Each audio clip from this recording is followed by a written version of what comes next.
Now we will discuss about the question and answers of Fire and Ice poem. The first question is, there are many ideas about how the world will end. Do you think the world will end someday? Have you ever thought what would happen if the sun got so hot that it burst or grew colder and colder? So the poet asks, there are many ideas about how the world will end. कहता है इस दुनिया के खत्म होने के बहुत सारे आइडियाज हैं, बहुत सारे तरीकों से ये दुनिया खत्म हो सकती है.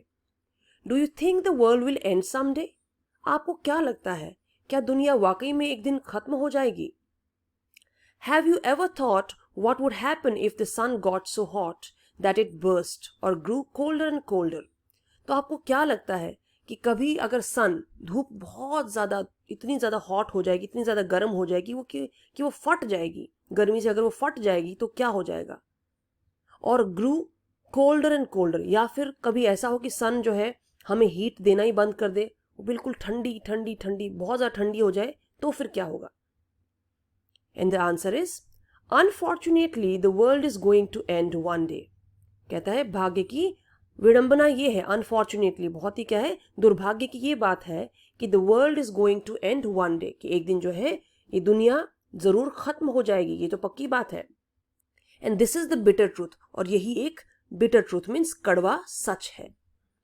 There are many ideas as to how it will end but one can't say surely.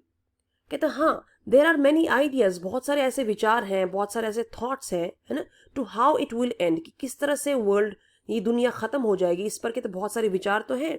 But one cannot say surely, but one can't से, पर कोई कहते श्योरली नहीं कह सकता कि हाँ यही एक स्पेसिफिक रीजन हो सकता है इस वर्ल्ड के खत्म होने का. The reason that life exists only on earth is that the circumstances and temperature is apt to make it possible.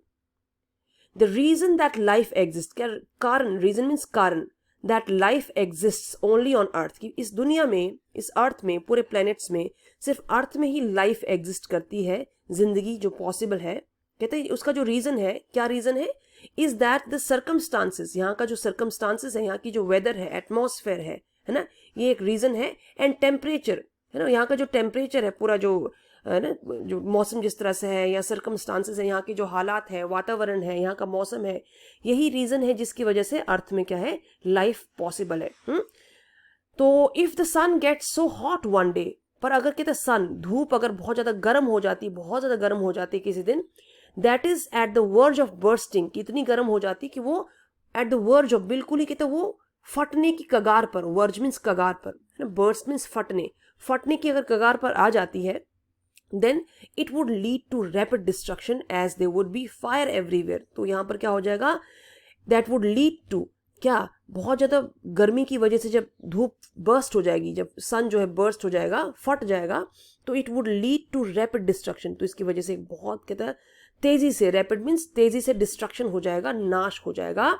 as there would be fire everywhere, क्योंकि हर तरफ जो है अर्थ में फायर ही फायर होगी, आग ही आग होगी, तो सारा अर्थ जो है रैपिडली, बहुत जल्दी से डिस्ट्रॉय हो जाएगा. And similarly if it grows colder and colder, और उसी तरह से अगर धूप जो है कोल्ड कोल्ड, बहुत ठंडी ठंडी और बहुत ज़्यादा ठंडी अगर हो जाए, they will be ice everywhere, तो हर तरफ अर्थ में क्या हो जाएगा, आइस, बर्फ ही बर्फ जम जाएगी on earth.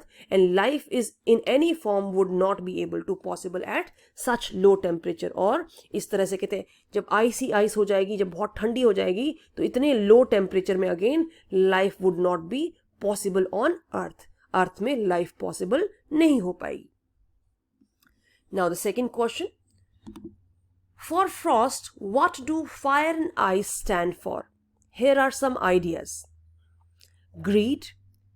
Greed means lalach. Avarice. Avarice means extreme greed, बहुत ज़्यादा लालच. Cruelty. Cruelty means क्रूरता. Lust. Lust means the strong desire of something. किसी चीज़ को पाने की बहुत ज़्यादा इच्छा. Conflict. Conflict means again disagreement, विरोध होना किसी चीज का. फ्यूरी. फ्यूरी मीन्स एंगर, गुस्सा. इनटॉलरेंस. इनटॉलरेंस मीन्स बर्दाश्त नहीं करना, किसी चीज को बर्दाश्त नहीं करना, intolerance. Rigidity. Rigidity means unable to change, आप इतने रिजिड हो जाते हो कि आप किसी भी तरह का चेंज, किसी भी तरह के बदलाव के लिए आप रेडी नहीं होते, तैयार नहीं होते हो. Insensitivity, insensitivity means lack of emotions, आप बिल्कुल इमोशंस, आप में फीलिंग्स खत्म हो जाती हैं, इमोशंस खत्म हो जाती हैं, आप किसी के दुख में दुखी नहीं होते, आप किसी की खुशी में खुश नहीं होते, आप इनसेंसिटिव हो जाते हो. और coldness, coldness is again lack of emotions, है ना, जहां पे आपके पास इमोशंस ही नहीं है, कोई फीलिंग्स नहीं होती, वो भी वही कोल्डनेस है. And indifference, indifference means showing no sympathy, किसी के लिए कोई सिंपथी, कोई आप किसी के लिए कोई भी किसी तरह की सिंपथी नहीं शो करते, किसी के लिए कोई भी मीन्स आपको कोई सहानुभूति नहीं होती, तो उसको बोलते हैं indifference. And hatred, hatred means नफरत. तो कहते हैं इनमें से, इन वर्ड्स में से चूज कीजिए कि रॉबर्ट फ्रॉस्ट ने कौन से वर्ड्स को as a fire symbol use किया है और कौन से वर्ड्स को एज एन आइस यूज किया है symbol. Now according to Frost, fire stands for greed, conflict, fury, cruelty. तो फायर क्या है? फायर है एग्जाम्पल, इस पोम में फायर कौन से इमोशंस के एग्जाम्पल है? ग्रीड के, लालच के. फायर मीन्स लालच, है ना. कन्फ्लिक्ट, कन्फ्लिक्ट मीन्स डिसएग्रीमेंट, विरोध, एक दूसरे का विरोध करना.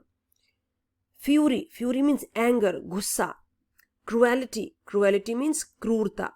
तो fire stands for greed, conflict, fury and cruelty. Lust and avarice, और लस्ट भी, लस्ट क्या है? स्ट्रॉन्ग डिजायर ऑफ समथिंग, किसी चीज को पाने की बहुत ज्यादा इच्छा. Lust and avarice, avarice again extreme greed, बहुत ज्यादा लालच. तो फायर क्या स्टैंड करता है? Fire stands for greed, conflict, fury, cruelty, lust and avarice. Avarice. And whereas I stands for insensitivity, coldness, intolerance, indifference, rigidity and hatred. और दूसरी तरफ से I किसको स्टैंड करता है? Insensitivity. आप बिल्कुल insensitive हो जाते हो, आप किसी के लिए कोई इमोशंस शो नहीं करते हो, है ना, तो वो आइस है. Coldness again lack of emotions, आप में बिल्कुल इमोशंस की कमी हो गई है, तो वो आइस को स्टैंड करता है. इनटॉलरेंस, आप बिल्कुल भी टॉलरेट नहीं करते हो, किसी को बर्दाश्त करने के लिए आप तैयार नहीं हो, है ना. Indifference, no sympathy, when you are showing no sympathy towards anyone, आप किसी के लिए कोई सहानुभूति नहीं शो करते हो. रिजिडिटी, आप बहुत रिजिड हो जाते हो, बहुत क्या है, आप चेंज के लिए बिल्कुल तैयार नहीं हो, किसी भी तरह के बदलाव के लिए तैयार नहीं हो. और हेट्रेड, हेट्रेड मीन्स नफरत. Third question, what is the rhyme scheme of the pome and how does it help in bringing out the contrasting ideas in the poem? The rhyming scheme of the poem is ABA, ABC, BCB. वो हम further next slide में पढ़ेंगे कि भी कैसे ABA, ABC और BCB है. The poet has used the rhyming beautifully to bring about contrasting ideas in the poem. तो कहते हैं पोइट ने क्या किया है, इस राइमिंग स्कीम को बहुत ही ब्यूटीफुली, बहुत ही सुंदर तरीके से यूज किया है to bring about contrasting ideas, opposite ideas, अलग अलग आइडियाज जो हैं इस पोम में यूज करने के लिए. कहते हैं इस राइमिंग स्कीम को, कंट्रास्टिंग आइडियाज को प्रेजेंट करने के लिए, शो करने के लिए इस राइमिंग स्कीम को पोइट ने यूज किया है. तो कंट्रास्टिंग आइडियाज हमें पता है, एक ग्रुप क्या कहता है, देखो यहाँ पर he has use the idea of two groups. उसने क्या किया है, पोइट ने दो ग्रुप्स के आइडियाज को शो किया है, who believe that the world would come to end either as a result of fire means desire or ice means hatred. तो two groups of people हैं जो क्या करते हैं, एक group of people कहता है the world will be finished with the fire means with the help of desire, इच्छाओं की वजह से पूरी दुनिया खत्म हो जाएगी. एक ये आइडिया देता है एक group of people, and the second group of people से कि हेट्रेड, नफरत मीन्स आइस की वजह से ये सारी दुनिया खत्म हो जाएगी. So that's all for today, dear children. Now we will read the rhyming scheme and the poetic devices in the next slide. Thank you.